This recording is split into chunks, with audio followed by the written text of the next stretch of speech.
રીંગણનું ભરતું બનાવીશું આપણે.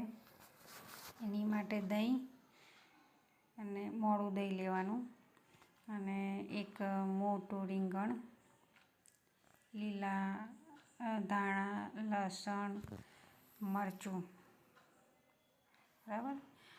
અને શિયાળામાં વધારે સારું લાગે. પછી એ રીંગણને તેલ ચોપડવાનું, એની બધી આખી બોડી પર, નીચે અને એનું ડીટો હોય ને ત્યાં બધે બરાબર તેલ ચોપડવાનું. પછી ગેસ પર એને શેકવા મૂકવાનું, બરાબર. આવી રીતે ચમચીથી બધી જગ્યાએ અથવા હાથથી ચોપડી દેવાનું. પછી એને કાપો મૂકવાનો અને એમાં 3 લીલા મરચાં નાખવાના, આમ દબાઈ દેવાના. બીજી સાઈડ કાપો મૂકવાના, જેવો ટેસ્ટ જોઈએ એવું 3 કે 4 સૂકું લસણ, બરાબર, દબાઈ દેવાનું. અને પછી એને ગેસ પર મૂકો શેકાવા. ધીમા તાપે એને સ્લોલી શેકાવા દેવાનું. 5 મિનિટ 7 મિનિટ વાર લાગે. જેમ જેમ આ લસણ શેકાશે ને એની ફ્લેવર રીંગણમાં મિક્સ થશે. લીલું મરચું શેકાશે એની ફ્લેવર રીંગણમાં મિક્સ થશે, બરાબર. પછી જ્યારે બધું મિક્સ કરીશું દહીંમાં ત્યારે બી એનો ટેસ્ટ આવશે. જો ધીરે ધીરે એને ફેરવવાનું, એક જગ્યાએ મૂકીને નહીં રાખવાનું, આખું ગોળ ગોળ ફેરવવાનું એને. સાઈડ ટુ સાઈડ એને ફેરવતા જવાનું. અને શેકાય એટલે એને ખબર પડે કે ચામડી છે ને કડક કડક થઈને ફાટી જશે, બળી જશે. પછી ધીમે ધીમે લસણની ને મરચાંની સુગંધ આવશે. પછી એને બોટમ એનું માથું છે એ બાજુ શેકાવા દેવાનું. રીંગણ આ બહુ મોટું હોય ને તો વચ્ચેથી આપણે કાપા મૂક્યા ને તો બફાઈ જાય, પણ એનું ડીચિયાનો ભાગ કઠણ રહી જાય અને એનો માથાનો ભાગ કઠણ રહી જાય. જો આવી રીતે આવું શેકાવા માંડે, એની ચામડી કેવી બળી ગઈ, કોલસામાં બળી ગઈ હોય ને એવી. જો આ એટલે બધું આખું રીંગણ આપણે એવું બાળી દેવાનું અને એકદમ સ્લો ગેસ, વચ્ચે ફાસ્ટ નહીં કરવાનો. 1 મિનિટે એને જગ્યા બદલવાની, રીંગણને બફાતા કંઈ વાર ના લાગે. અને ખબર પડી જશે, બફાઈ જશે ને એટલે આખું રીંગણ કાળું થઈ જશે અને એના કટકા કટકા થઈ જશે એની બોડીના, એની છોડાના. પછી આ બાજુ ડીચિયાના ભાગે હોય આપણે ગેસ પર મૂકવાનું. હા, એ જરૂરી છે, કારણ કે ડીચિયાનું આપણે અમુક વખત કઠણ રહી જાય, ખાવાની મજા બગડી જાય. પછી આખું રીંગણ શેકાવા દેવાનું. રીંગણ જેટલું મોટું હશે ને એમાં બિયા ઓછા હશે. રીંગણ પસંદ કરીએ ને ત્યારે એવી રીતે પસંદ કરવાનું. અને પોચું પોચું લાગે એટલે ખબર પડી જાય કે આમાં બિયા નથી. અને અમુકોને કૂરા બિયા હોય ને એ કામ લાગી જાય. અને પછી એને શેકાઈ જાય. બીજી સાઈડ છે ને જીરું મીઠું નાખવાનું દહીંમાં. લીલા ધાણા નાખો, લીલું લસણ નાખો, લીલું મરચું નાખો. સાઈડ પર એને મિક્સ કરો.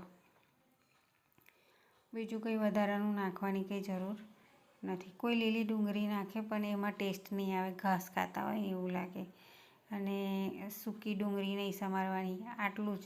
આમાં ફ્લેવર લીલા મરચાંની અને લીલા લસણની, આની ફ્લેવર. જો શેકાઈ જાય ને એટલે હલકું હલકું થઈ જાય. અને એને બોટમ તો શેકાઈ ગઈ પૂંછડી, પણ આ માથું બી શેકી લેવાનું.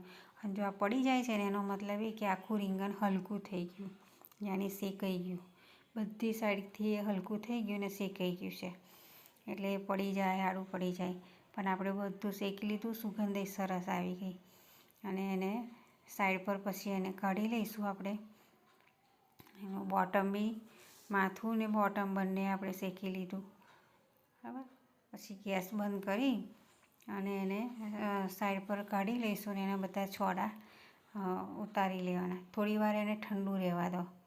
એને અડકવાને એની વરાળમાં જે બફાય ને એ પડ્યું બફાવા દેવાનું, ત્યાં સુધી બીજું કામ કરી લેવાનું. પછી એ ઠંડુ થઈ જાય ત્યાર પછી એને ધીમે ધીમે એના છોડા ઉખાડો. અને છોડા એકલા જ ઉખાડવાના. છોડાની અંદર જે હોય ને એ વ્હાઈટ વ્હાઈટ દેખાય ને એ લઈ લેવાનું ચમચીથી. ફક્ત છોડા જવા દેવાના, એ રહેવા દેવાનું. જો લીલું મરચું બફાઈ ગયેલું નીકળ્યું અને સૂકું લસણ બી બફાઈ ગયેલું નીકળશે એમના. એ બધું એને મસળી નાખવાનું અને એને ટેસ્ટમાં બહુ ફાઇન લાગે. સૂકું લસણ, લીલું મરચું અને આવી રીતે આ સૂકું લસણ બી નીકળી જો અને આવી રીતે એની પૂંછડી ખરીને એને ચપ્પુથી એનો કાપી નાખવાનું ને એનો મસાલો લઈ લેવાનો. જો આમ એ મય જતું નહીં કરવાનું. એનો બહુ ટેસ્ટ આવે કારણ કે બળ્યું હોય ને.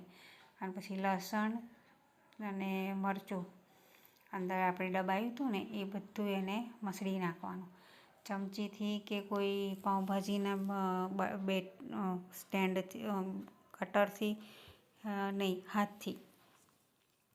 અને મસળતા ડીશમાં જે રસ હોય ને એ બધો યુઝ કરવાનો. એવું નહીં કે ઉપરથી. એટલે આને હાથથી સરસ કે 5 આંગળાએ મસળાઈ જશે. અને લસણ બી અંગૂઠાથી દબાવીને, મરચું બી અંગૂઠાથી દબાવીને મસળી નાખવાનું. પછી એને બધું દહીંમાં મિક્સ કરી દો. આપણે જે ધાણા મરચાંવાળું દહીં તૈયાર કર્યું હતું એ દહીંમાં આ રીંગણ મિક્સ કરી દો અને પછી એને હલાવો. અને પછી ટેસ્ટ, તો આમાં ટેસ્ટ ખાલી મીઠું ચાખવાનું. ખાટું દહીં હોય તો મીઠું ઓછું જશે, મોળું દહીં હોય તો મીઠું વધારે જશે.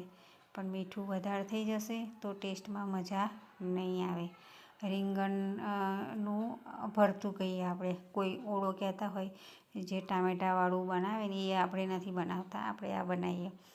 તો રોટલી સાથે, પરોઠા સાથે, બાજરીના રોટલા સાથે, ઢીબરા સાથે, ખીચડી સાથે એક રાયતા તરીકે ડીશમાં આ ખવાય. બપોરની ડીશમાં તૈયાર છે રીંગણનું ભરતું.